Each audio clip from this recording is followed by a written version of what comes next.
Hello, I'm Marino from Alpha M Image Consulting, and it is that time of year again, boys. Like it or not, the summer winds have blown through, and it is about to get cold outside.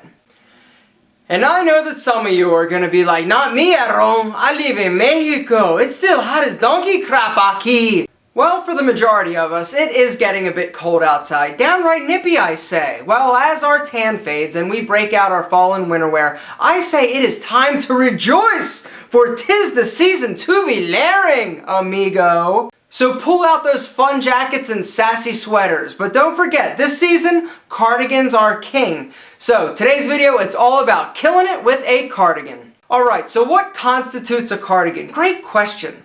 A cardigan is basically a knitted jacket with buttons up the front. Simple. Well, it wasn't until recently, I would say the past 4 and 5 years, where cardigans really started to get stylish. It used to be, when I thought of cardigans, I thought of old men. Or university professors with beards that smelled of sweet, stinky tobacco and scotch, who would offer you an A if you would come over for some private tutoring. Private tutoring. But the king of creepy cardigan wearers has got to be Mr. Rogers.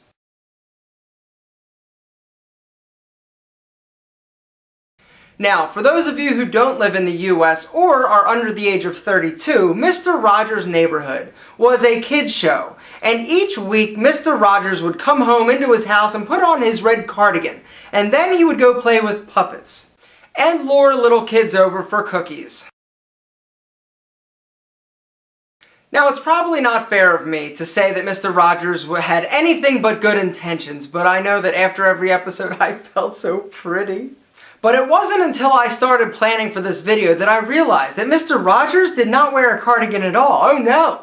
He wore a red zip sweater. And so what does that mean? That means that I spent the last minute and 20 seconds talking about something that had absolutely nothing to do with our topic.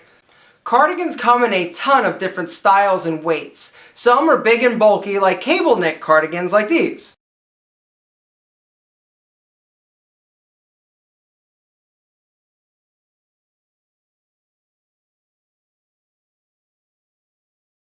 The heavy cardigan looks great. The only problem I have with them is that I get hot when I wear them, like too hot. And so, if you're going to wear them, I would recommend considering the heavy, big, bulky cardigan as your outermost layer. I wouldn't try and layer on top of it. For one, they're really big and bulky, and so you trying to squeeze into like a sport coat or a cool lightweight jacket over top of it, you're going to look like a marshmallow stuffed into a light socket, and it's not going to look that good, and you're not going to be that comfortable. The other reason is it gets incredibly hot. But the good news is that they also make some lighter weight cardigans that look like this.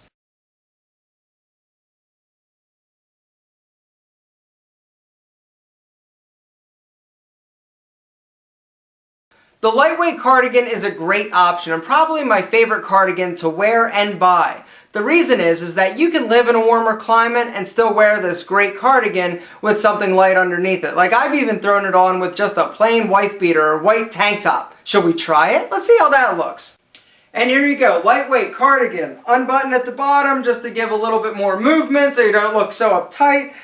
You could even unbutton the top button. It's perfectly reasonable to do that. Underneath, just as a base layer, if it is a little bit warmer outside, I just have a white, plain, look at that, that's just a wife beater tank top underneath there, baby. Perfectly acceptable, and I think it looks fine. Now, remember all those white v-neck t-shirts that we bought? Yeah, we bought those a few videos ago for like $1 each. They are also perfectly styled and clean enough to wear underneath the light cardigan. Let's check that out next. And there you go, the white v-neck t-shirt underneath the same cardigan. Still a great look, clean and simple. And I know that a lot of you were bummed out because you had some great fun screen printed t-shirts that you'd wear all summer and fall, and now you're like, man, I gotta put that bad boy away. Or do you? How would that look underneath the cardigan? Let's try that next.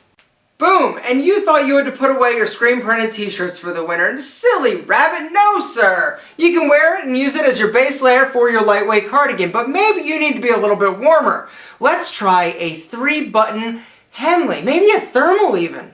Alright, and there you go. The thermal underneath Henley with the lightweight cardigan. Now, to be honest, I thought this was going to look a little better than it actually does. I changed cardigans, I put a little lighter cardigan on so you could see the contrast, and it still isn't really working for me. But you get the idea, you can dress it down. But you can also dress up the lightweight cardigan and throw on like a, let's say, a button-up shirt. And there you go, simple button-up shirt, a little bit more professional, a little more dressy, throw on a pair of slacks, maybe a tie even, how would that look? And there you go, button-up shirt, my go-to black silk tie, and a nice lightweight cardigan. It's a great look, but I could take it a step further and toss on a jacket. And the last look, like I said, you just throw on a black sport coat over top of it, nothing special. Oh yeah, who am I kidding? There is something special about a piece of clothing like this lightweight cardigan that you can take from the depths of casual with a wife beater tank top underneath and transform it into something as elegant and sophisticated as the look that I have on now. I'm not saying I'm elegant and sophisticated, hell no, but the look, it is magnifico!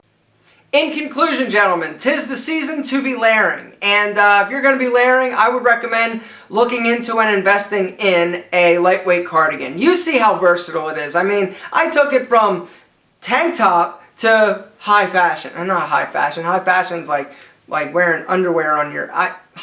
We don't do fashion here. Honestly, we do image, we do style, we do what's going to help you look better. I'm not into what's happening on the runways of Milan or Paris or any of that. I have no damn idea. My goal is to help you look the best that you possibly can. And if you're going to be layering, you need a lightweight cardigan. You might not be crazy about the fit of my cardigans that I was wearing or the outfits that I put together. But the bottom line is that I want you to go out and find something that you love. Now, don't go over the top. Don't go with crazy with different, patterns or loud colors. I would say keep it simple, keep it classic. The reason is that the more basic and classic that you keep the color scheme and the pattern, the more easily you're going to be able to blend it with different outfits. Sort of like what I did today.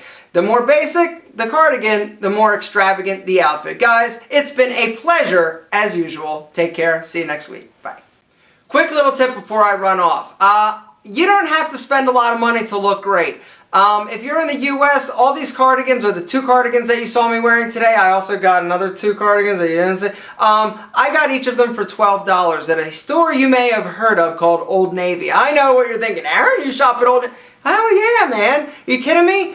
You can find some great basic items at some of these stores that aren't real expensive, and Old Navy is a great example. You can go in there and get some basics. That 3-button Henley I got, that Long John Henley, that was also Old Navy. For you that aren't in the US, the point of this is shop around. Go into stores that you wouldn't necessarily shop in, some discount stores, or some specialty stores that you wouldn't necessarily think you're going to find some great stuff. The idea is to not spend a whole lot of money. You don't have to look great. It's being creative that makes an outfit look expensive. Guys, like I said, peace.